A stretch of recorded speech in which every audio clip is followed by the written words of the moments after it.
Hey, welcome back to another episode of Unmedicated Disaster. My name's Al, And I am Danielle. and we're going to switch up things today. We're not going to get too much into politics or at all into politics. Maybe, is there politics? We're in going to this? do our best to avoid it.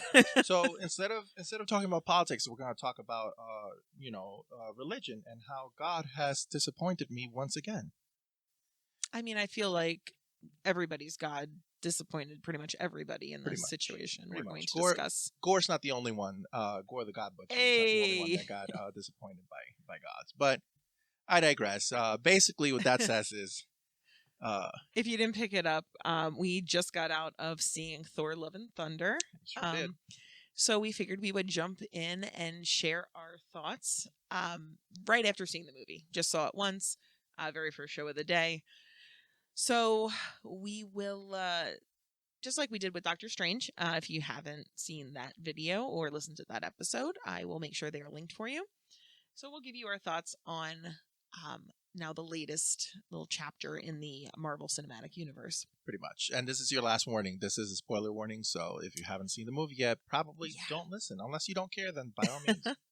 Yeah, all the spoilers. I should say that obviously, there's certain characters that we feel some kind of way about in Marvel, and so we'll get to that. I have always been a Thor fan. No particular reason. I don't really know why. But I've just always liked Thor. So I have my Thor shirt. I have my official Thor Love and Thunder overpriced souvenir cup that I'm drinking my beveragino out of today. So we will just get into it, and I'm gonna let Al have his thoughts on this one because why don't we go with you first because you have positive things to say about the movie. So I mean, positive things are. I will say I didn't dislike the movie. Right. It wasn't a bad movie. And as far as Thor movies go, you have bad ones, and then you have Thor Ragnarok, which was a masterpiece. So this definitely is not Ragnarok, but it is not as bad as the other two, which I know the bar's buried under the floorboards when it comes to those, but I mean, generally, I did enjoy it. I'll stick to the things I did enjoy. I love Valkyrie, who still doesn't have a name for some reason. Nope. But I do love Valkyrie. She could stab me in the kidney and then step on my throat, and I'd say thank you. I did love how they played the relationship with her and Jane. Not that kind of relationship, unfortunately. Yeah, best buds. Yeah. I did. And Taika Waititi's sense of humor and the way he presents stories and adds details and colors and like a liveliness to them. Kind of irreverent, but still respectful to the story he's trying to tell. I always enjoy that. I've always loved Taika Waititi. So yeah, I don't want to go into too many details because I know that we have a lot of complicated thoughts about the film. It was good to see Lady Sif again.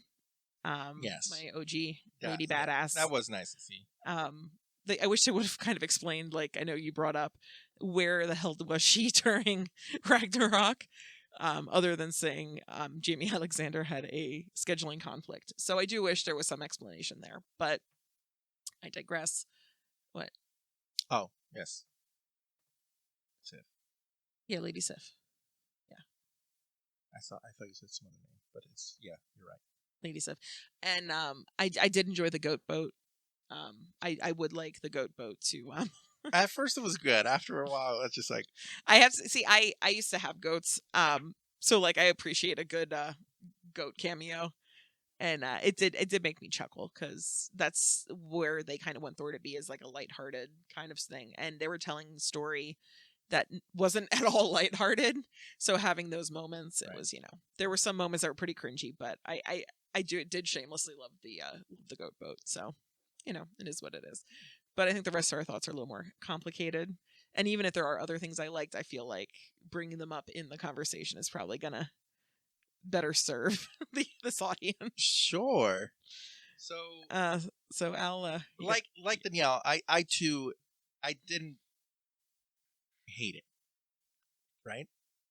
I will go with that. I didn't hate it. It was a good movie for what it was.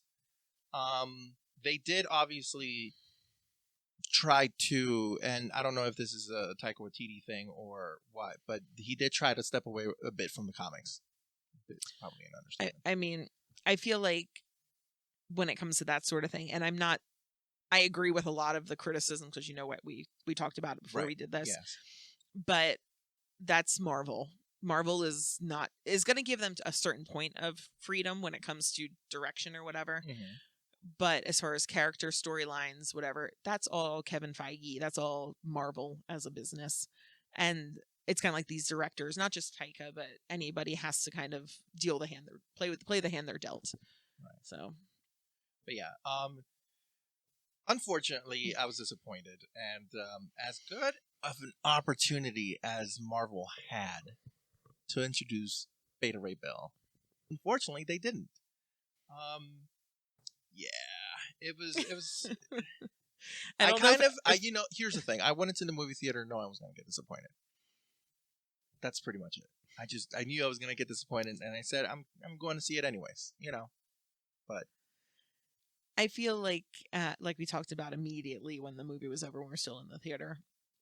I feel if you were a casual Marvel fan or just watch the movies and the TV shows, that sort of thing, right. I think you're going to come out of that movie thinking, wow, this was fun. It's sad. It's, whatever. But for the people who know enough about the comics to know the Mighty Thor Jane Foster storyline, to know about Gore the God Butcher, to know about Stormbreaker, to know about these other things, you're going to go in there and with what they did and how they handled things, you're going to come out kind of where Al is, where it's like you're disappointed because you had these great stories, these great characters. They had opportunities. They had the opportunities to introduce these stories and these characters and went completely just a complete other direction. Yeah. And, I get it to a point, but just like my complaint with Star Wars, which is a whole different thing, when you have these existing stories that people love, that people want to see, it was right there. Like you could have just taken this story that is well loved, was well received, characters that people have been looking forward to for years. Yeah. You could have given that to the fans. And at that point, that's not fan service. That's just knowing your audience. And knowing when you have a good story and trying not to deviate too far from it. So if you take a look at Gore the God Butcher and his story in the comics, they did a good job at, selling you, Gore as, a poor father who lost a lot and you sort of sympathize with him why he hates gods. So obviously you're going to find that out real quick. If not, if you already know just from the trailers alone, Gore the God Butcher kills gods. But if you want I to go thought that into just detail, meant he was really good at selling meat. He is also. Is that not what that's about? No, but he gets let down by gods. He loses his entire family, not just his daughter, as it is portrayed. Obviously, I think the mother was a given since she wasn't. Yeah, I feel like the implication is that everybody was gone except he for had her. several kids. He had several daughters, and he had a son. And they all, one by one, got taken away. No matter how much he prayed to the gods, no matter how much his kind, his species, because unlike in the movies, they made him a human instead of keeping him an alien as he was. But his species were very much religious and very much, if we pray to the gods, if we do what the gods would say, they'll show us mercy and all this and that.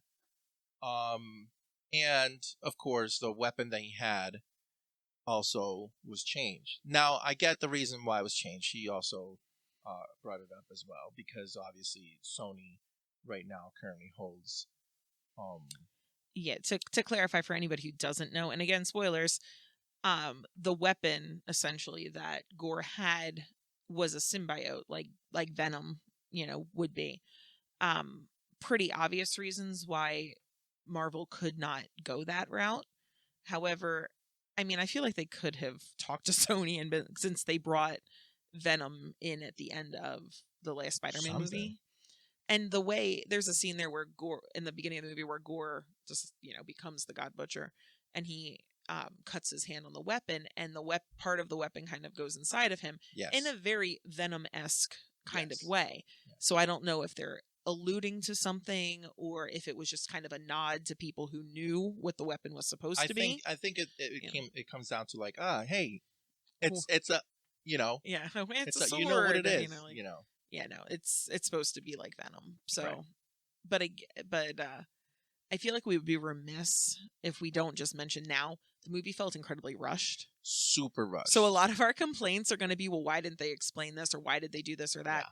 Because the movie felt so rushed. And nobody got their justice when it comes to screen time. I mean, Jane Thor rush. She was like 1 minute she's dying, the other minute she's Thor and she's just fighting and everything's fine. And you're like, that's it? No news, no nothing, no how she got, because we saw Mjolnir and the pieces of it react a little bit, and then after that, and that was it. She told Thor in kind of a like offhand kind of way, like, "Oh, this is what happened." Mm-hmm. One of my personal things that that I not always, but I tend to dislike in movies is when they tell you things instead of showing you things. The amount of like narration that happens, which I get that it's like, oh, it's Korg telling these stories. It was so much, like just the constant voiceovers, the way that Jane like told Thor, oh, this is what happened. Well, we couldn't see it, like we couldn't see that happen on screen because she's standing there. The pieces of Mjolnir are like vibrating and glowing. There's guards everywhere in a glass case. There's guards standing around. There's people everywhere because it's a tourist attraction. Right.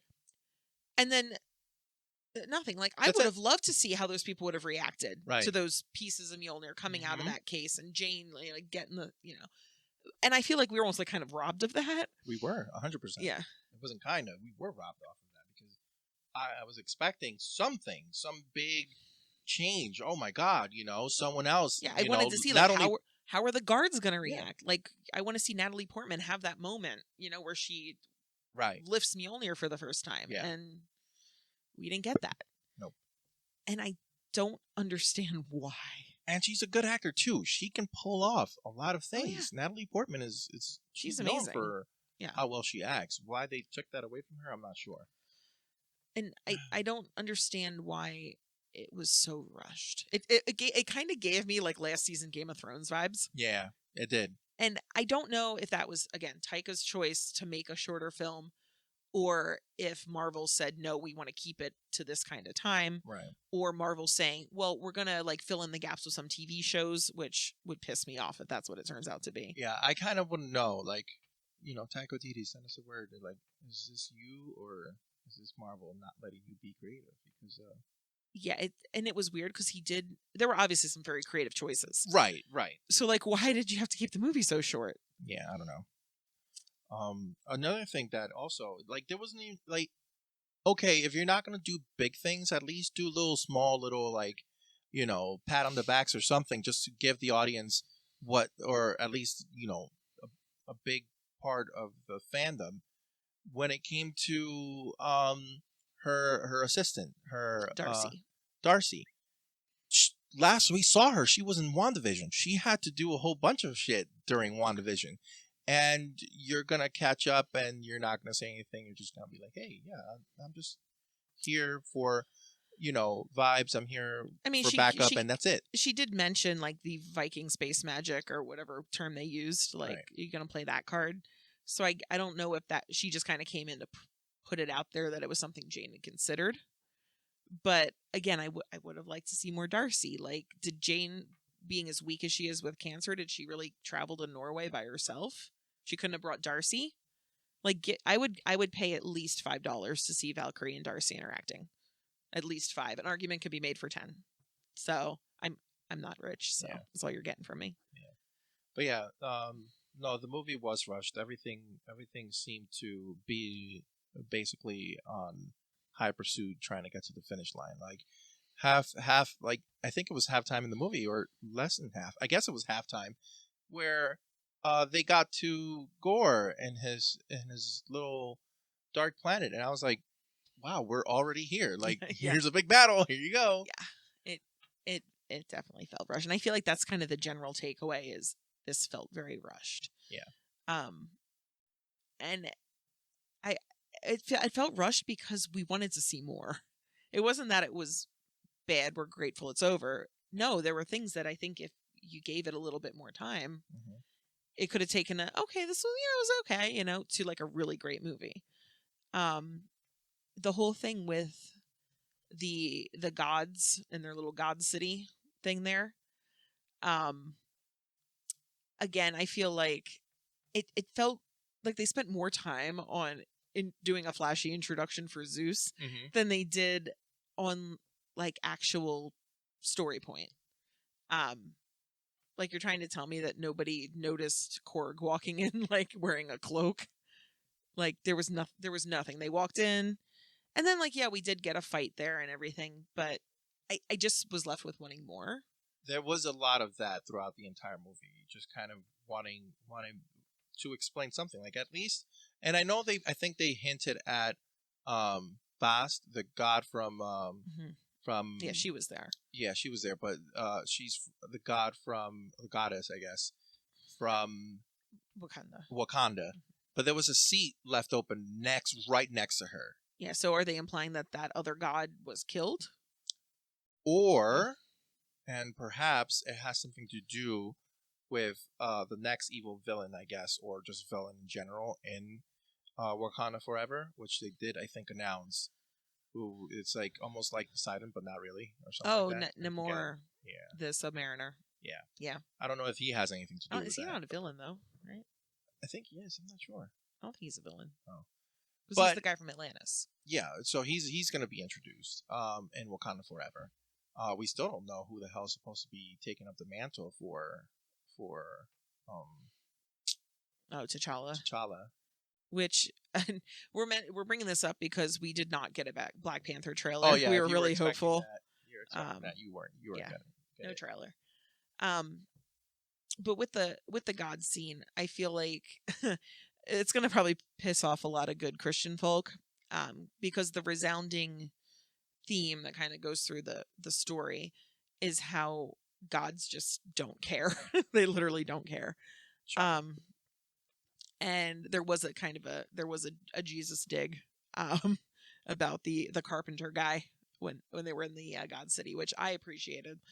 But I can't wait for all the hate comments on all that stuff to come out because I live for that. Yeah.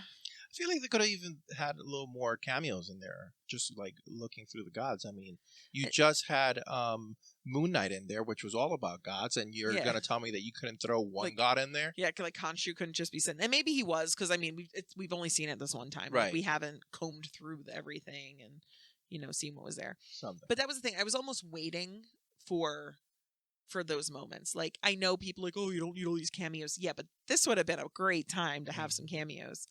And nothing. Yeah, the cameos we did get was it Matt Damon and the other in the play. Yeah, but I think that was just actors just in it. Yeah, like and and Melissa McCarthy in her Hela costume, which thank you for that. Now I can dress up as very comfy fat Hela for every Comic-Con from now to eternity. And nobody can say a word about it because exactly. She's canon now. So, but. Yeah, no. Everything was rushed. I feel like they also did. Not only did they do Natalie Portman dirty, but I feel like they also did. I forget his name. Who played Gore? Christian Bale. Christian Bale. They did him dirty too because the story arc behind Gore is kind of sad and depressing. Like here's someone who, along with their entire species, like. Gave everything for the gods, and the gods literally did not give a single fuck about them. Yeah, they even make a joke about how whoever got the most human sacrifices wins a prize. Like exactly. So, like, exactly. Gore was a little bit justified, to be fair. Yeah, right. And he wasn't. Well, there were other people, innocent people, that were probably getting hurt. Yeah, the thing, if he wasn't hurting innocent people, then I would be completely Team Gore. So, yeah, but hashtag Team Gore. But besides that, that was pretty much the only thing. It was just like, yeah, he hurt other people to get to gods. Like, he didn't care who. I almost feel like they had to do the whole storyline with him kidnapping those children so people would be like, oh no, that's bad. Because honestly, after you see Thor and them interact with all of those gods in God Town, or whatever the hell it's called. Yeah, you kind of start like, you would be like, he's kind of justified in this. Mm-hmm. And then I think they had to make him kidnap those kids. Because if he didn't kidnap the kids, I'd be like, this is fine. Yeah. Like, it's fine. Like, let him kill him. I don't care. And in this storyline, he's literally doing all of this because of his kid.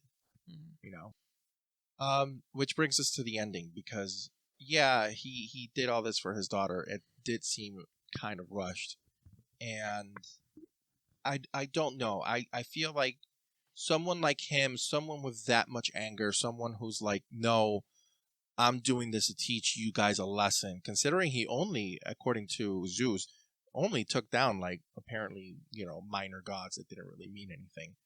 And that's why they weren't really caring. The next movie where Hercules comes in. Right. But the fact that all of that hatred was shot down because the one god that he failed to kill was like, here's some soft, gentle words, and hopefully that will change your mind. But I get what you said, but it still doesn't. Well, they don't know what I said. Oh, so go ahead. So how I kind of took the ending there, Gore gets to the, what's it called again? The thing. He went to basically see. No, what's it called? I forget. I forget. Oh God, our brains It's basically where all the. So there are Eternity. Eternity was one of the with the people. They're the above ascension, above gods, basically. Yeah, that's the thing where he made the wish. Right, but Eternity was that one single being, or it was that entity space thing where he had to go make the wish. That's what I'm talking about. Yeah. So he made it to Eternity. Right. And at that point, Jane's there. Jane's actively dying. She used Mjolnir too much. She's dying. Thor's there. Thor knows Jane's dying. And, basically Gore is already there. Gore has won. Gore has gotten where he needs to be. And he's basically looking at Thor like, why aren't you doing, like, okay. And Thor's like, why would I bother? You won. You're going to get your way. Why would I spend my last moments arguing with you, or trying to fight you when I could spend them with Jane, who is dying? Mm-hmm. And he's like, this basically that's more important to him because it is what it is. And he points out to Gore that he doesn't have to make that wish to like eradicate the gods. He can make any wish he wants. So, and that's what, and Thor in like his final, like, whatever is like, you could bring your daughter back. You didn't think that far ahead, but you could. And kind of how I took it was that Gore was so wrapped up in this anger, this vengeance, this hate he had for these people who let him down. Right. That it wasn't until that moment where basically Thor like verbally slapped him and was like, you can bring her back. Mm-hmm. You can fix this. Fuck the gods. She can live. And it's like, I don't know about you. Maybe you haven't. But if you've ever been in one of those moments where you're so angry or you're upset about something and you're just so focused on how you're gonna just handle this thing, be it and whatever, and then somebody's like, hey, did you ever think of this? And then you have to go, oh, because no, you probably haven't, because you were so wrapped up in your anger and your, the idea that you needed to get back at somebody that you didn't pause to think of a better solution. He never fixed the issue that was at hand. Remember, we were rooting for him. The gods are still pieces of shit. But I'm saying I'm not saying right or wrong, but I'm saying that in that moment, I can understand why he made that choice to bring her back. I think he put way too much faith in the gods that he hated from the beginning. And he put his faith on a god when all he did was hate gods, not trust them, considering they literally let him down and they don't care about them. And yes, he was able to save his daughter. Yes, he was able to cast her back into life, which could be also the embodiment of infinity. I don't know, but yeah, I don't know. I don't think that.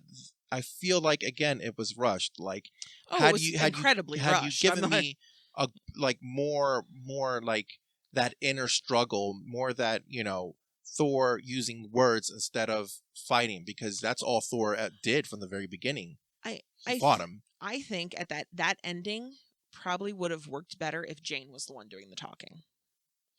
Because I do think I think so. I because think it would have worked better with her. Yeah, because Jane's not actually A a god. No. Yes, she had the power of Thor because she had Mjolnir. And he brought it up too. Yeah. So it was something that he was aware he of. knew. So I think that ultimately it was Jane silently, but asking Thor to take care of Gorr's daughter is what made Gorr kind of okay with it. Right. But I feel like it would have been better served if Jane was the one doing the talking. Because like you said, it's a god. He doesn't trust gods. Why is he all of a sudden listening to Thor? Right. But if it had been Jane in her most human of forms, saying, listen, and he knows Jane has nothing to lose. Jane's dying no matter how this ends. Yeah. So I feel like that was a choice, but I think it would have been much, much better with Jane being the one to talk him off the ledge, as it were. Yeah.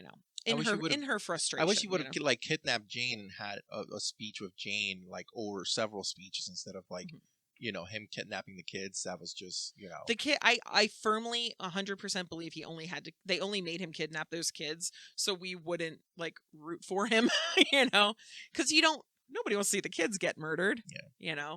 And where did Heimdall's son come from? Like, I'm here for it, but did we know Heimdall ever had relations? They didn't ever get into it. Yeah, like where did he just ta-da? But it is. I mean, it was the same thing with Sif, where she came out of nowhere, and you're like, "Wait, Sif is alive?" She's like, "Yeah, they never died." Sif was alive because they kind of like said, "Oh, by the way, Sif was off planet doing whatever." But it was not in a movie. It was not in a show. It just was shit. There's a loophole. It was just or like a plot hole. There it is, and you're like, "Oh, okay." Well, so it's like I was like, "Oh, Sif, okay," but like people who didn't care about Lady Sif, which I care very much because I love Lady Sif. Yes. Yeah. And then the biggest gripe that I had over the entire movie. When this happened, just for the record, the moment it happened, I was like, "Oh no," because I knew I was gonna have sad boy on my hands. No, it's not even sad boy. It's not sad boy, but frustrated boy. It was more disappointed. Yeah. They had something good that they could have lined up and they didn't. I thought that's where they were going.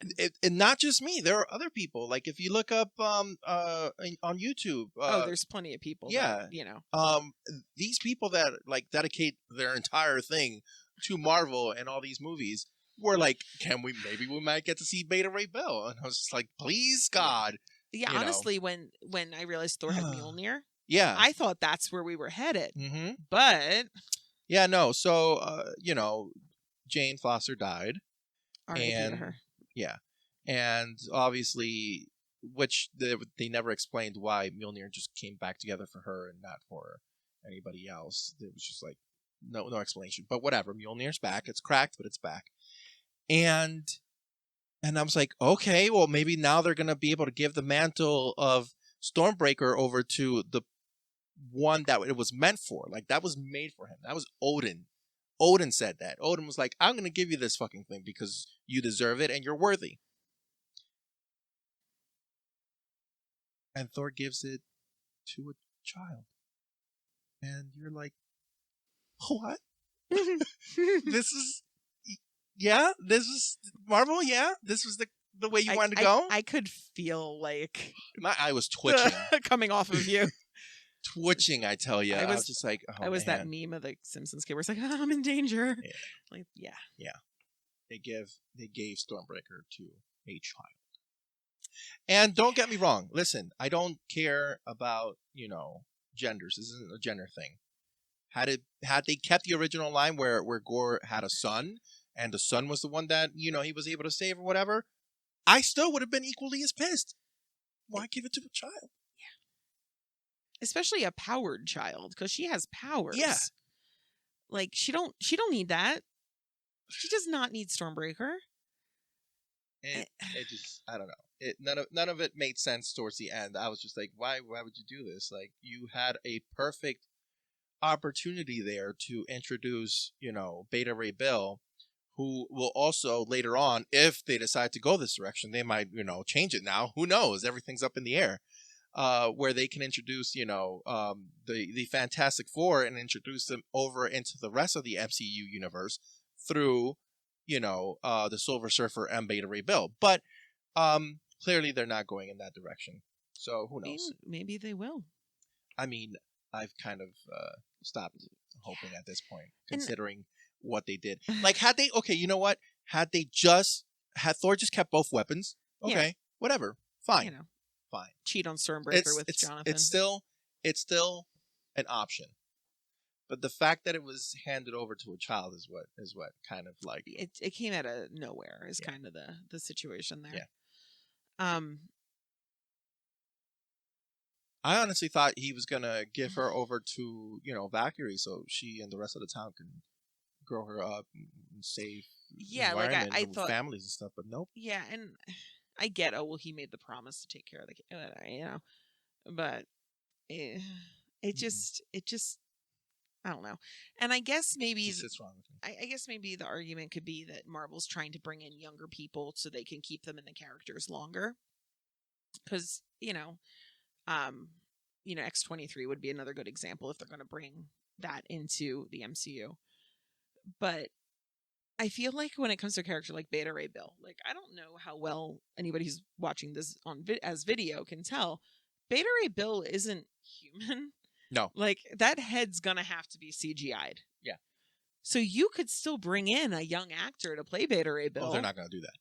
But they could. So if that's the excuse. Yeah, well, they couldn't even make Gore an alien. Why? Who knows? They just didn't. They'd rather put Christian Bale's face on there where it's Christian Bale, I guess, instead of putting an alien. And but I feel like you could have made him like more alien-like. They could have. Absolutely. And I understand why Gore in the comics doesn't have a nose, right? He doesn't have a nose. See, but I can understand the nose because then he was going to look like too much like Lord Voldemort. But here's the thing. They both, even without a nose, are very different. And even if you were like, fine, you want to give him a nose, give him a bloody fucking nose, but you could still make him look like an alien.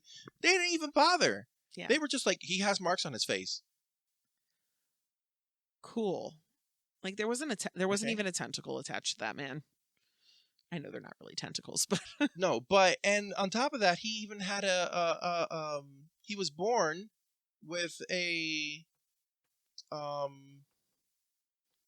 can't think of the word right now, but he was born with a defect, and his one leg was like, kind of mangled when he was young, and it looks all creepy. Yeah, no, he was fine. Nothing. None of that. Yeah. It's just some dude in robes fighting. Yeah. And again, I don't know if this was a Taika Waititi decision or if this came from Marvel. Man, I hope it wasn't a Taika Waititi decision. I don't feel like it would be a Taika decision because, it's kind of disappointing. Taika just says camp. So, like, if he could make this guy look ridiculous, he would have done it.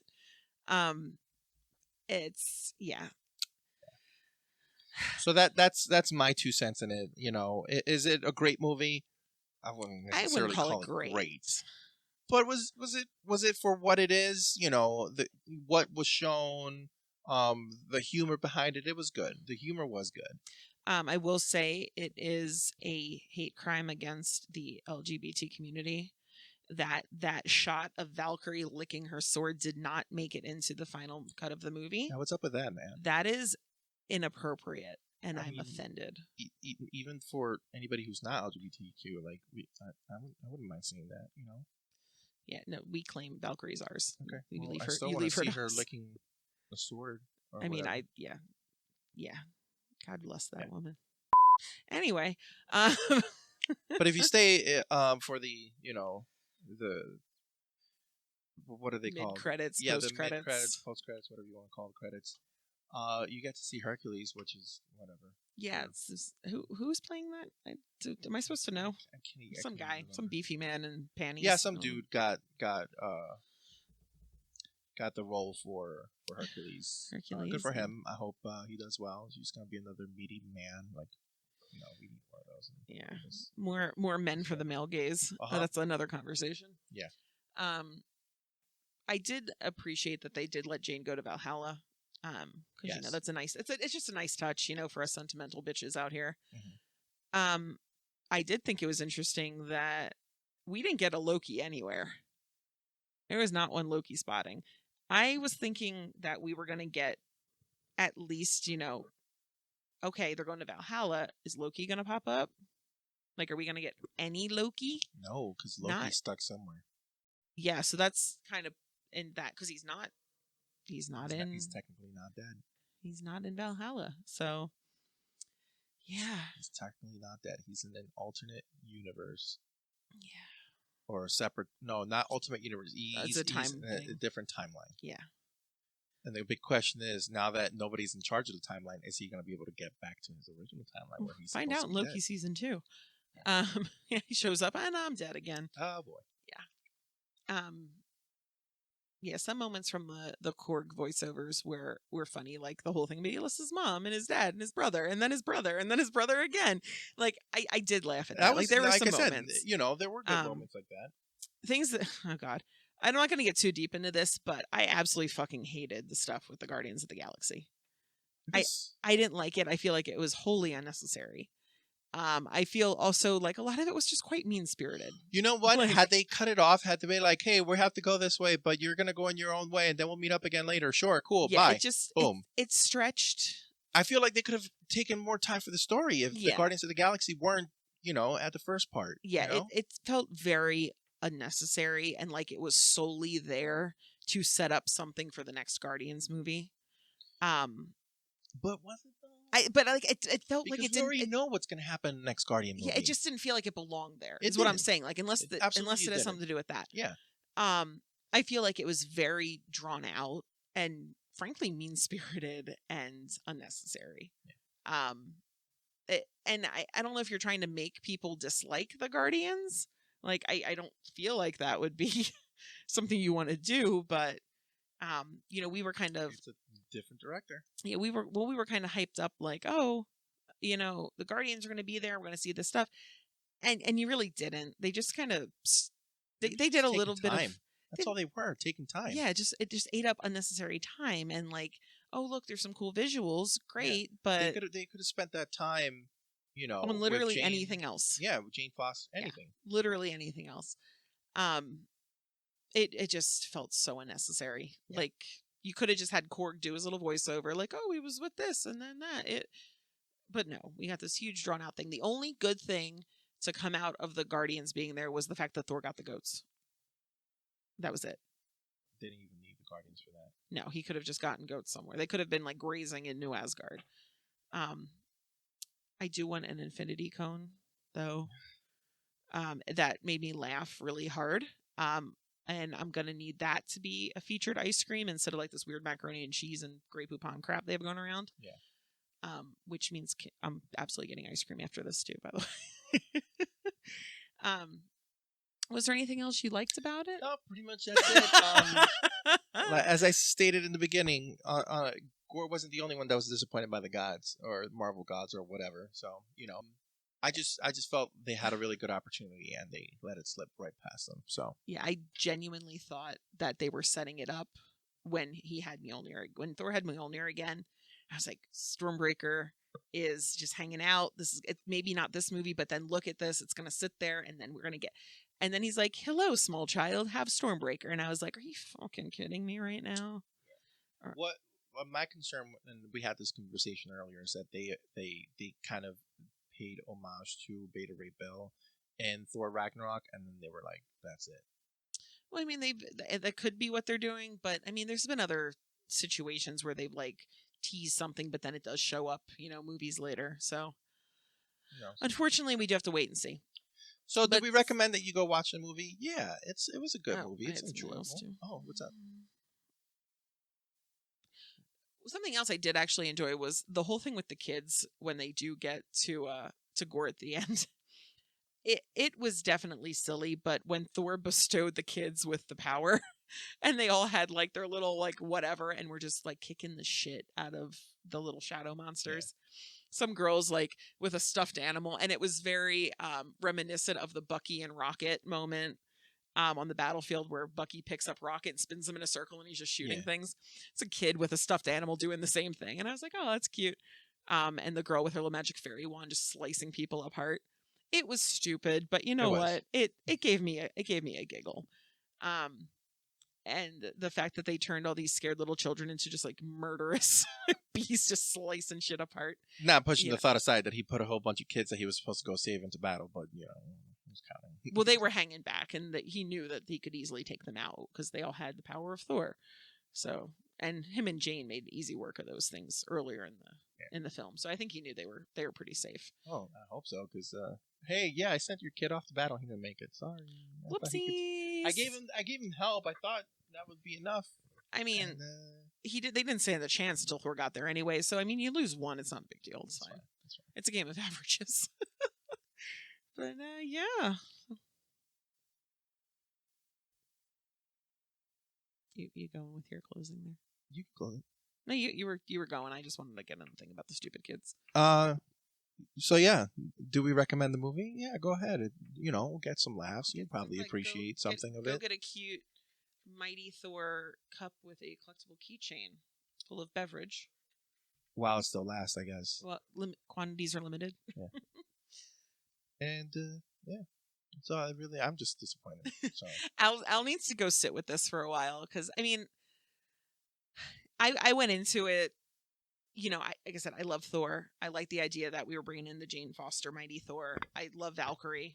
Literally would die for her, and Tessa Thompson in reality. But I also knew watching the movie that Al was going to be disappointed. Yeah. And like that it ran through my mind the whole movie. I was like, okay, maybe here, or maybe it'll no, wait, no. Okay. And then no, it's definitely going to oh no. Like, no. If you had heard my internal monologue while all that was happening, it was just, oh no, no, because I did not want you to come out of it disappointed. Too late. Or at least I wanted there to be some way I could be like, no, but maybe in the next movie. But I got nothing. No, there is nothing. And I am disappointed because I'm not as into the Beta Ray Bill lore as Al is by far. I don't think anybody is. But still. But I know the character. I know the idea of the storyline, and I feel like omitting that as it stands, setting it up to omit Beta Ray Bill completely. It just, I don't know. It seems like a bad move, but whatever. Yeah. Marvel. Let's see what else. I want Taika Waititi to come out in like a year or two and tell us what was his choice and what was Marvel telling him what he could and could not do. I don't think Taika Waititi even knows that Beta Ray Bill exists. Taika Waititi knows a lot of things, and I think somebody has mentioned Beta Ray Bill in an interview or something before. But not that I've seen. We got to do some digging on that. But Taika's gonna be the one. If you could tell Taika, he could put in a Thor with a weird horse face, and that much muscles and a giant bulge. I feel like Taika would go for it if it was an option to him. You can't tell me that's not a giant bulge. It's an offensively large bulge. But yeah, we'll just gotta keep hoping for the next one. Yeah, no. No, we're just gonna no. Maybe he'll get a TV show. Well, because remember, in Ragnarok, we were expecting him to be in the arena, and they were like, "No, it's Hulk." It was like, well, they went Planet Hulk. Like, Beta Ray Bill fight Hulk in the arena? Okay, fine, whatever. Yeah, I don't understand the hesitancy with Beta Ray Bill. It's too much money, and they don't care. I mean, for the most part, most of these Marvel characters are being introduced by TV shows, so they probably just don't have the money and can't be bothered to introduce them. Yeah. Well, we'll have to see what the rest of the internet says because we haven't really looked at fan reactions yet. But this was ours. Yeah. Go see it. It's a good time. If you're a sappy person, you're going to cry. And if you're not, you're just going to be annoyed that it was really rushed and that there's so many children in that movie. But there is the goat boat. We love the goat boat. And also Meek is a girl. Surprise.